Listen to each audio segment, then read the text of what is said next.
Kak Yun. Selamat siang, ada yang bisa dibantu? Iya Kak Yun. Saya tadi kan lihat videonya Kak Yuni kan, yang itu apa?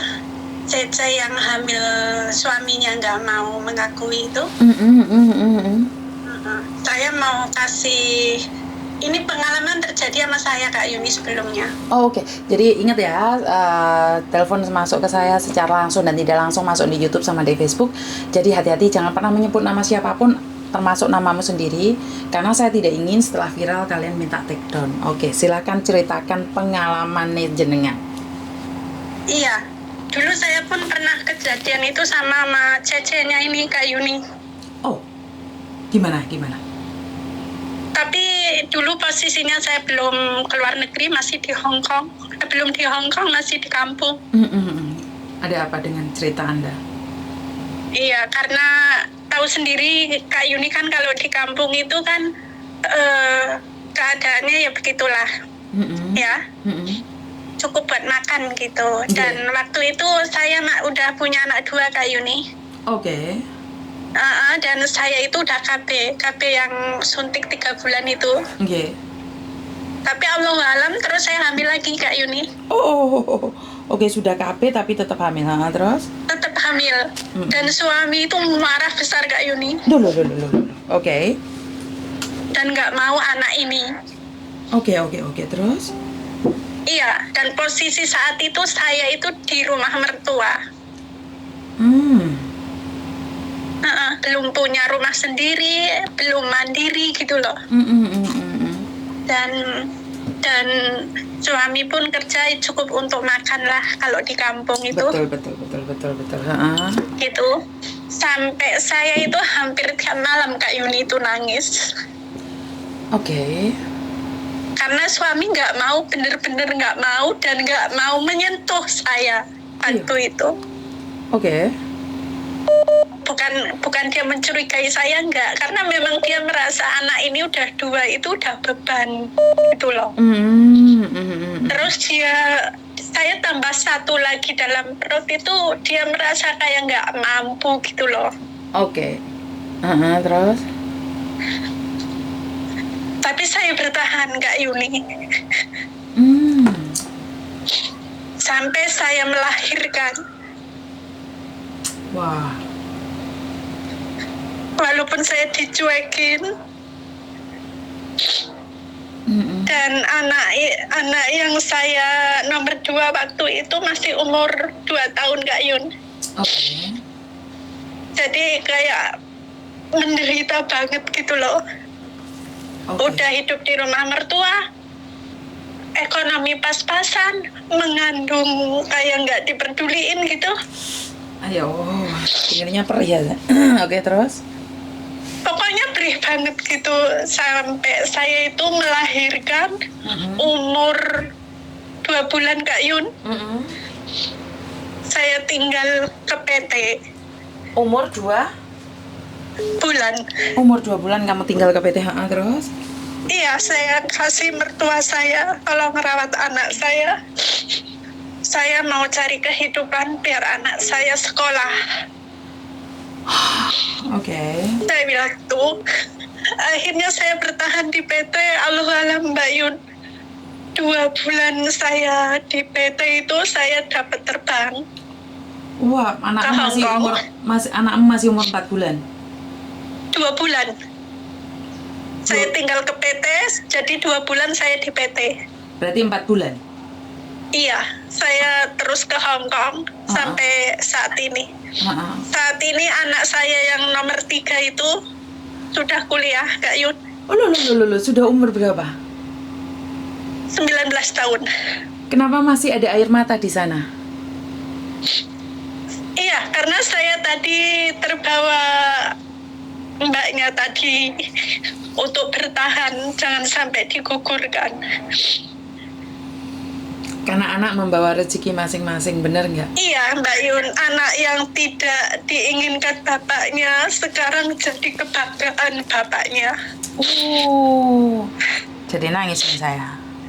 Jadi iya, dia orang itu dari kecil udah di pondok Mbak Yun. dia itu penghafal Al-Quran 30 juz, Kak Yun. Yo, alhamdulillah. Malah jadi Dan anak yang sekarang berbakti. dia itu kuliah di Abu Bakar dengan beasiswa. Oh yo, syukur alhamdulillah. Anak yang tidak diinginkan malah bisa menjadi kebanggaan keluarga. Anak yang nggak diinginkan bapaknya, paling ganteng, paling pinter, jadi kebanggaan bapaknya. Dan apa yang Samen katakan sama suami Anda? Saya pernah, karena saya pun nggak mau menyakiti dia, nggak mau menyinggung dia, jadi saya cuma diam. Karena saya nggak mau menyakiti, nggak mau mengungkit masa lalu, karena saat ini saya udah bahagia. Oke. Dan hari ini Samen pertama kali mengungkapkannya. Iya, betul. Dan saya nggak pernah bicara dengan orang tua saya atau siapapun, nggak pernah. Karena untuk saya ini adalah aib keluarga dan ini adalah aib suami saya. Nggak mungkin saya ceritakan dengan keluarga saya karena saya nggak mau ibu bapak saya membenci beliau. Jadi terharu. Kekuatan seorang perempuan untuk menahan rasa sakit itu sangat membuat saya nggak bisa ngomong apa-apa. 19 tahun saya di Hong Kong. Saya angkat derajat dia, saya kasih dia modal untuk usaha. Dia sekarang sukses, ayo dia jadi bos, punya usaha, punya anak buah. Amin. Jadi jenengan selama di Hong Kong sudah 19 tahun. Betul, Kak Yun. Dan kapan rencananya pulang ini? Insya Allah nanti ini bulan April tanggal 19 saya pulang, Kak Yun. Saya sangat sedih sekali mendengarkannya, tapi saya sangat berterima kasih sekali rahasia yang jenengan simpan selama ini mau berbagi dengan teman-teman yang lain. Artinya adalah sampean ingin orang lain tahu bahwa jangan pernah putus asa saat engkau bermasalah, karena Tuhan sedang sediakan sesuatu yang lebih indah dalam hidupmu. Benar tidak? Betul, Kak Yun. Untuk bertahan, walaupun suami nggak menginginkan, biar suami cuek, masa bodoh ke kita, bertahanlah. Kita nggak tahu anak ini yang akan ngangkat derajat kita. Siap. Kita nggak tahu. Siap. Serius, Mbak Yun. Anak ini jadi kebanggaan keluarga besar. Amin. Anak yang dulu sama bapaknya nggak mau nyentuh, Kak Yun. Lahir pun nggak mau nyentuh, Kak Yun. Sakit banget waktu itu, Kak Yun. Sampai saya bilang sama mertua saya, "Nak, tolong jaga anak ini ya, saya tak cari modal buat sekolah anak-anak." Iya, Nduk, hati-hati. Alhamdulillah anak saya 3 pun kuliah semua, Kak Yun. Saya nggak bisa ngomong apa-apa karena sebagai seorang perempuan itu sangat sensitif sekali ya tentang hati. Dan kita sebagai perempuan juga sangat mampu menahan rasa pedih, perih. Bahkan kita hanya berjuang sendiri, dan saya nggak bisa ngomong apa-apa. Saya kehabisan kata. Iya, Kak Yun. Dengan jenis. Karena waktu melahirkan pun dia nggak mau mengantar. Jadi tetangga yang ngantar saya. Tapi pada akhirnya anak itu menjadi kebanggaan keluarga. Benar? Betul. Dan saya pun nggak pernah mengatakan ini sama anak saya, karena saya nggak mau anak saya nanti ada luka sama bapaknya. Oke. Lah kenapa jenengan berani menceritakan pada YouTube saya? Karena tadi saya dengar mbaknya, takut mbaknya putus asa. Jangan putus asa. Karena sekarang Rio Allah itu lebih kita nggak ketahui, Kak Yun, ke depannya. Betul. Mungkin saat ini kita ini di posisi yang terjatuh, benar-benar jatuh. Tapi 1 tahun 2 tahun ke depan kita nggak tahu kita akan bahagia dan kita akan seperti apa. Kita kan nggak tahu, Mbak Yun. Betul. Jadi kita jalanin prosesnya sampai Tuhan berkata, "Ayo nak pulang." Benar nggak? Jadi kita harus tetap berusaha. Matur nembah. Iya, tadi kan saya dengerin, Kak Yun. Saya pun nangis karena kayak luka lama itu datang lagi. Oke, saya minta maaf membuat luka Anda tergores lagi. Tapi dengan cerita Anda seperti ini, bahwa saya tahu ada di luar sana banyak orang yang lebih menderita. Banyak orang yang juga sengsara tanpa kita ketahui. Dan semoga anak jenengan tetap menjadi anak yang terbaik. bisa mengabdi buat keluarga, negara, agama, dan bisa menjadi kebanggaan buat keluarga. Matur nembah nuwun, saya minta maaf sudah menggores luka hatimu lagi, saya minta maaf. Makasih ya Kak Yun. Cuma Sama-sama. saya mau support Kak-nya tadi untuk semangat. Jangan sampai menggugurkan, jangan bikin dosa baru lagi. Siap, matur nembah nuwun nggih. Makasih Kak Yun. Assalamualaikum. Waalaikumsalam. Saya nggak bisa ngomong apa-apa lagi, Mbak. Ada perih di sana. Suami sendiri aja tidak mau, apalagi orang lain. Tapi dengan kekuatan jiwa dan batin membuat dia tetap bertahan sampai hari ini, tetap memberikan masukan pada kita. Inilah gunanya curhatan ini, bisa mensupport satu sama lain. Jangan pernah lelah, jangan pernah letih untuk menjadi orang baik. Dan buat teman-teman yang sudah mau men-sharing, bahkan bukan ya kalau dibilang aib keluarga karena suami tidak menginginkannya banyak. Tapi dari sini kita harus belajar, kita sebagai perempuan harus siap dalam keadaan apapun. Mau dan tidak mau, suka dan tidak suka, kita harus siap dengan keadaan ini. Jadi kalau kita hari ini tidak siap, kapan lagi? Kalau hari ini kita tidak mampu berjalan di atas kaki sendiri, siapa lagi yang bisa membantu kita? Karena itu perjuangan belum selesai. Perjuangan harus tetap berjalan. Sampai akhirnya Tuhan berkata, pulango. Kamu sudah lelah, capek, pulang. Jadi hanya Tuhan yang berhak atas hidup kita. Tapi kita berhak untuk berjuang, kita berhak untuk berusaha, kita berhak untuk bahagia. Jadi buat teman-teman di luar sana yang saat ini sedang putus asa, bangkitlah.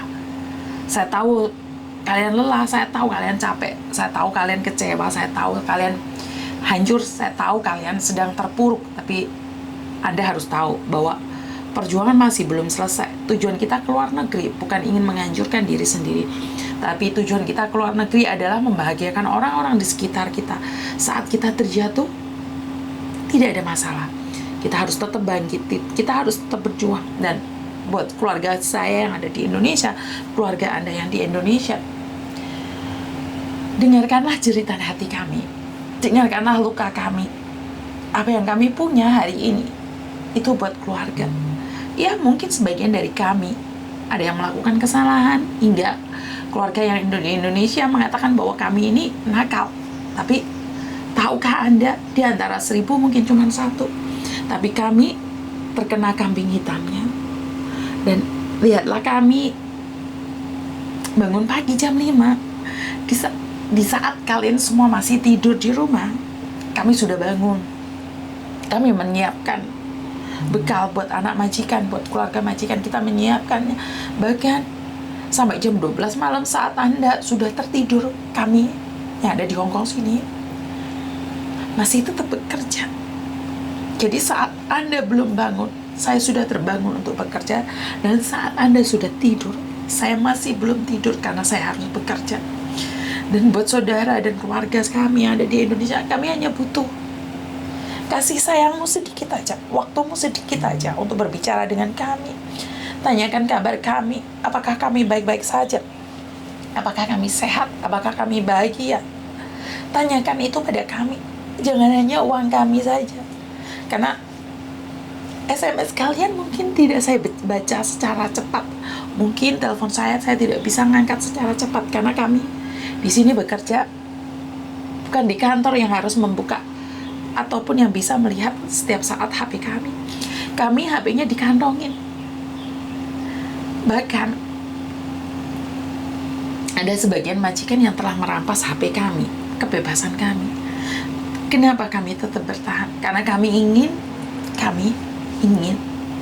keluarga yang ada di Indonesia punya derajat lebih. Bahkan kami rela utang bank demi kalian semua. Karena saya tidak ingin keluarga saya dihina oleh tetangga, teman, saudara. Karena itu kami kadang-kadang terjerat oleh utang bank. Saat kami terjerat, kami pun tetap masih mempertahankan kalian, keluargaku yang ada di Indonesia. Saya tidak ingin mempermalukan kalian. Karena itu fahamilah hati kami. Kami hanya butuh kasih sayang. Uang kami kirim, tapi beri sedikit waktu agar kalian tahu bahwa saya sedih, saya sakit, saya kecewa.